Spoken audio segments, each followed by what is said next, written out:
Mais je vais juste dire un ou deux mots. Maintenant, peut-être sur l'international, parce qu'on parle beaucoup dans toute cette affaire de la France, de l'international et tout.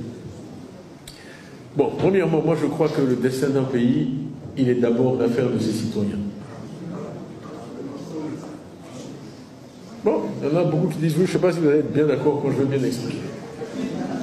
Je pense qu'un pays ne peut jamais accuser un autre pays d'être responsable de ses problèmes. Moi, quand j'étais au gouvernement, souvent les gens disaient, mais on n'a qu'à dire que c'est la Banque mondiale qui a demandé ça.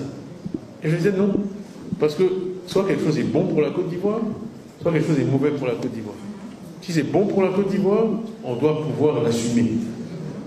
Comme je fais papa en vous expliquant certains, voilà, en expliquant, on dit jusqu'à ce qu'ils comprennent. Mais si c'est mauvais pour la Côte d'Ivoire, on doit se battre avec l'énergie du désespoir pour que ça ne se fasse pas. Mais allez dire aux Ivoiriens, ça c'est mauvais pour vous, mais c'est la faute de la Banque mondiale, c'est une faillite de la part des dirigeants. Okay? Donc, je n'aime pas quand les gens disent oui, c'est la France, mais ce n'est pas la France qui gouverne la Côte d'Ivoire. Les pays, ils n'ont que des intérêts. Souvent, les gens en Afrique, oh, ça ne va pas plaire, ils n'ont qu'à écouter parce que je suis en direct, mais je vais le dire, parce que je le pense. C'est mon expérience.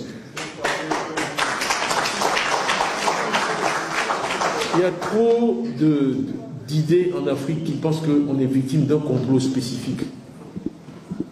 Que le monde s'est ligué pour garder l'Afrique dans le sous-développement. C'est faux. Je peux vous dire, j'ai été dans tous les forums, j'ai été président du forum de Davos, qui est le temple du capitalisme dans le monde. C'est faux. Il n'y a pas de complot contre l'Afrique. Il y a des gens et des pays qui veulent faire avancer leur propre intérêt. Je peux vous dire, ils sont aussi vicieux avec l'Inde, ou la Birmanie, ou le Laos, qu'avec le Togo ou le Tchad. Ils sont indifférents dans leur greed, je sais pas comment ça s'appelle, avidité. Il n'y a pas de complot particulier. Comme on dit, l'araignée ne traverse pas le mur qui n'est pas fondu. Donc, ils sont là. Voilà. Vous êtes là, vous avez votre déjeuner ou votre petit déjeuner. Si quelqu'un vient et vous dit hey, regarde en haut, tu lèves la tête, il prend, il mange, c'est la faute de qui?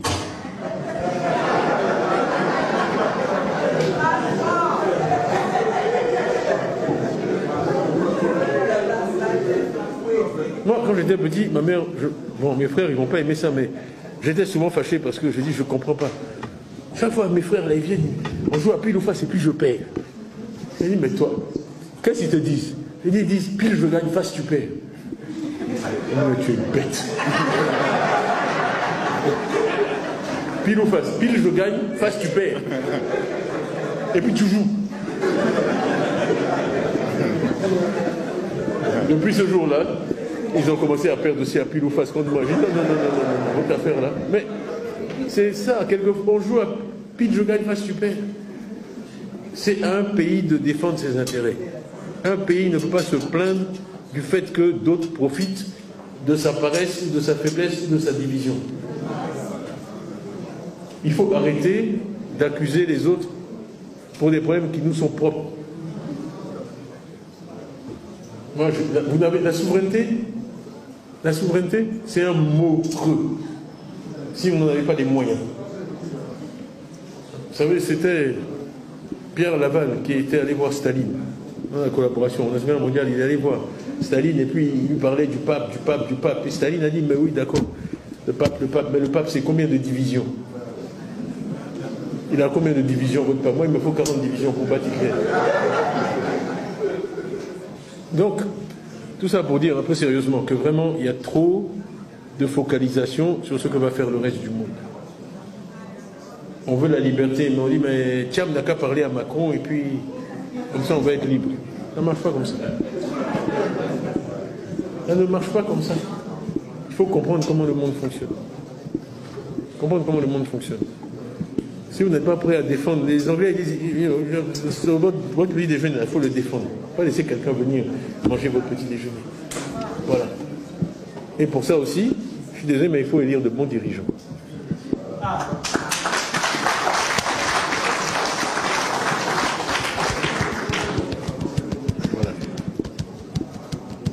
savez, quand les gens vous respectent, ils font de bonnes affaires avec vous. Celui qui ne vous respecte pas, il vient vous proposer que des deals de mauvaise qualité. Vous savez que de toute façon, vous allez accepter. Et il va réserver ces bons deals-là pour le Vietnam ou pour d'autres pays. Donc il faut être exigeant. Il faut être exigeant, il faut être ambitieux, il faut être exigeant. Moi, s'il y a une chose, quand je dis c'est une question de dignité, c'est une question de dignité. Je n'accepte pas de compromis sur la dignité. Parce qu'une fois que quelqu'un ne vous respecte pas, vous êtes cuit. Merci. Voilà. Donc, et le respect, il commence par le respect de soi-même. Et je l'ai dit. Mais vous croyez que les gens que je connais, on dit oui, ton réseau, etc. Mais vous croyez que mon réseau actuellement, qu'est-ce qu'ils pensent? Ils me connaissent, ils m'ont pratiqué pendant 20 ans, ils m'ont confié les plus hautes responsabilités, ils connaissent mon niveau. Je rentre chez moi et on me donne des coups de pied au cul.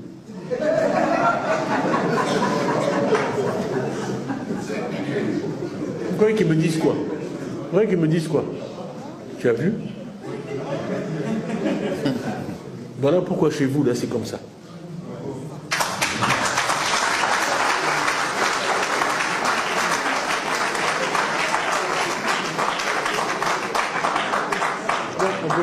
On ne peut pas laisser ça se faire sans rien dire, parce que c'est mauvais pour notre image. C'est vraiment mauvais pour notre image. Que eux aient cru pouvoir. J'ai été président de l'association des compagnies d'assurance de toute la Grande-Bretagne. C'est le 3e secteur économique de Grande-Bretagne. J'ai été élu.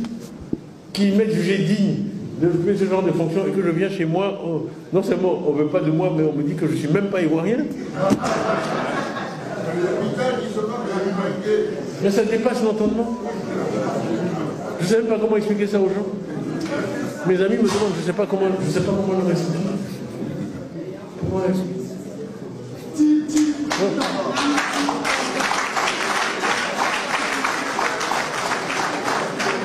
Donc je dis, et face à l'international, à l'étranger, c'est à nous de définir quel est notre intérêt et ensuite de se donner les moyens pour défendre notre intérêt. Et si on ne le fait pas, nous sommes les seuls à blâmer. L'araignée ne traverse pas le mur de la case qui n'est pas fondu. C'est à nous, s'il y a des brèches, il faut les colmater et être solidaires et défendre nos intérêts. Et élire de bons dirigeants. Voilà. Donc,